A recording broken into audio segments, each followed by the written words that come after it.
किसान साथियों राम राम। आशा और उम्मीद करता हूं कि आप सब ठीक ठाक होंगे। साथियों, हम चर्चा करने जा रहे हैं मूंग के भाव पर, मूंग के किस्म पर, मूंग के अंदर प्रयोग होने वाली खादों पर, मूंग की बिजाई पर। क्योंकि मूंग के बारे में हमारे व्हाट्सएप के ऊपर काफ़ी किसानों के मैसेज आए हुए हैं। किसान जानना चाहते हैं कि कौन सी किस्म लें, किस हिसाब से बिजाई करें और कब करें ताकि हमें फ़ायदा हो। साथियों, हम बार बार आपको एक बात बता चुके हैं कि जो बात हम बता रहे हैं वो एक असलियत और ठोस प्रमाण के साथ बता रहे हैं। इसीलिए हम ये चाहते हैं कि आप हमारे द्वारा बताई गई बातों पर विचार करिए और वीडियो को पूरा सुने, ताकि आपको सारी बात समझ आ सके और आपकी पैदावार बढ़ सके, खर्चा भी कम लगे। साथियों, सबसे उत्तम और बढ़िया जो किस्म है वो है हरियाणा हिसार चौधरी चरण सिंह कृषि विश्वविद्यालय द्वारा तैयार की गई 1142, और दूसरे नंबर की किस्म है इन्हीं के द्वारा तैयार की गई 421। मैं आपकी जानकारी के लिए बता दूं कि इन किस्मों को भारत के किसी भी क्षेत्र में उगाया जा सकता है। अच्छी वैरायटियां हैं, अच्छी पैदावार देने में समक्ष हैं। जहां तक हमारी राय है, आप इन दोनों वैरायटियों का चयन करें, किसी भी वैरायटी का कर सकते हो। टॉप 1142 है, दूसरे नंबर 421 है। मैं आपको खादों की बीमारी की जो जानकारी दे रहा हूं उन पर भी विचार करिए, क्योंकि ये अकेले बीज के अच्छे होने से पैदावार नहीं बढ़ती है, उसमें आपकी सावधानी भी जरूरी है। और मैं कहता हूं कि आपके खेत बार बार खाली हो जाते हैं, नुकसान हो जाता है, पौधे जलने शुरू हो जाते हैं, तो आप हमारे द्वारा दी गई जानकारियों पर विचार करिए, उनके ऊपर थोड़ा काम करिए। और जो मैं कहता हूं कि हमारे चैनल को सब्सक्राइब करिए, घंटी का बटन दबाइए और इसके साथ जुड़िए, तो इस बात का मतलब है कि आपको अनेक बातें वीडियो के माध्यम से मिलती रहें। आप यदि शेयर करेंगे तो किसानों तक पहुंचेगी और किसानों को भारी भरकम फायदा होगा। साथियों, सबसे पहले मूंग की जो भी वैरायटी आप लें, उसको कार्बाइडिज्म 50% का जो फंगिसाइड पाउडर आता है, उस पाउडर से बिना पानी लगाए सफ़ेद पाउडर उस बीज के ऊपर छिड़क करके बीज की बिजाई करें। मैं इस पाउडर की मात्रा बता देता हूं, कोई ज़्यादा खर्चा नहीं है। कोई मान के चलो कि 5 और 10 ग्राम प्रति किलो बीज के ऊपर आप प्रयोग करेंगे तो भी आपका बढ़िया रिजल्ट आएगा। ये क्यों बता रहा हूँ?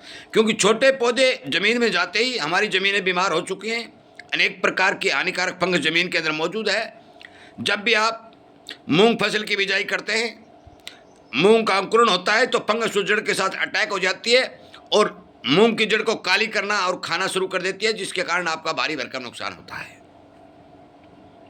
ये बात आपको ध्यान रखने वाली होगी। दूसरी बात मैं आपकी जानकारी के लिए बता दूं कि हमारी ज़मीनें जो लगातार आप पैदा ले रहे हो, नहरी ज़मीनें हो चाहे बिरानी ज़मीनें हो, लगातार पैदावार आप ले रहे हो, किसी न किसी फसल का उत्पादन आप उठा रहे हो, और जो भी फसल आप बुआई करते हो वो फसल ज़मीन से पोषक तत्व खींचने का काम करती है।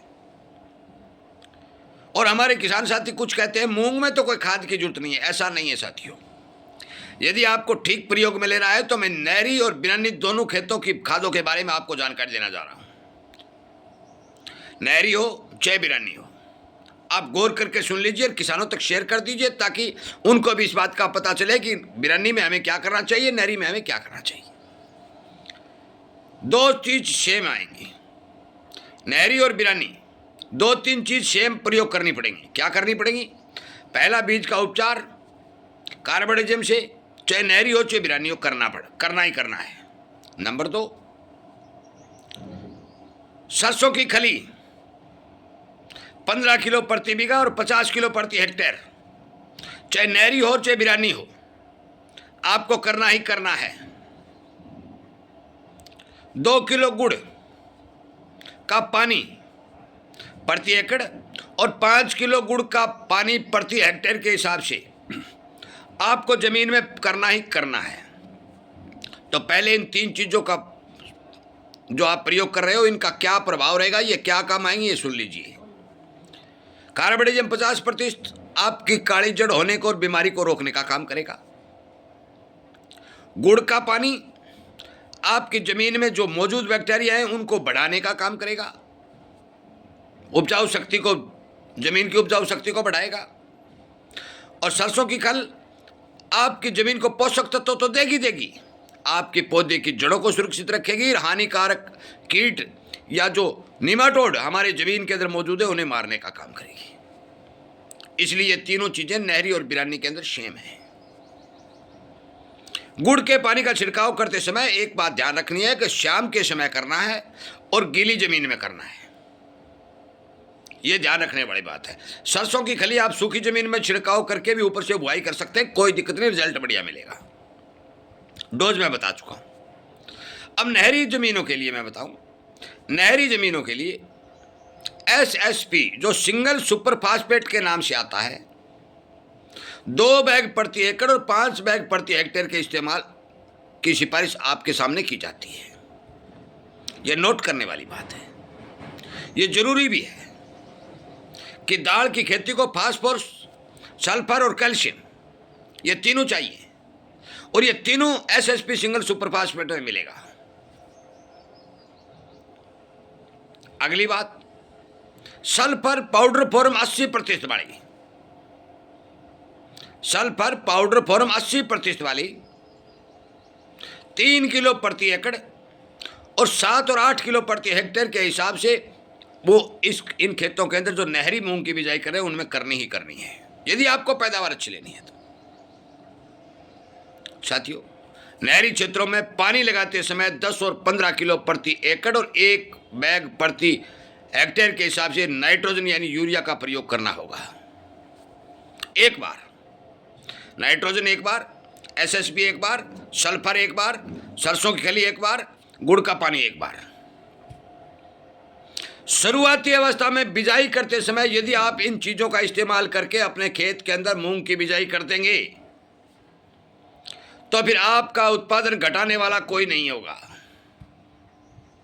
रही बात बिजाई होने के बाद क्या करना है, मूंग के उपकरण होने के बाद क्या करना है, हमने वैसे तो वीडियो बना रखे हैं, परंतु आगे भी हम इसी तरह की जानकारी किसानों तक पहुंचाते रहेंगे कि आपका खर्चा बहुत कम बनेगा, आपका फायदा बहुत ज़्यादा होगा, पैदावार बढ़ेगी और अच्छा उत्पादन पैदा होगा। आपकी जानकारी के लिए बता दूं, मूंग की बिजाई का समय चालू हो चुका है और पूरी जुलाई चलेगा। 1.5 महीने के लगभग समय मूंग की बुआई के लिए बिल्कुल पर्याप्त उपयुक्त है। आप जहां तक हमारा अनुभव है, हमारे पास जो जानकारी आ रही है, इस बीच किसी भी समय मूंग की बुआई कर सकते हैं। बेशर्त यह है कि आपके खेत में नमी होनी चाहिए। आगे भी हम विश्वास के साथ कहते हैं, आपका उत्पादन बढ़ाने के लिए, आपके खेत की रोग बीमारी रोकने के लिए हमारे इस चैनल पर काफ़ी वीडियो आपको मिलेंगे। विचार करना, सोचना और उनका इस्तेमाल करके उनका रिजल्ट लेते हुए अपनी पैदावार बढ़ाने का काम करना।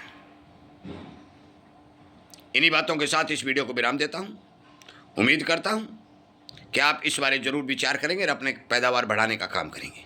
जय हिंद।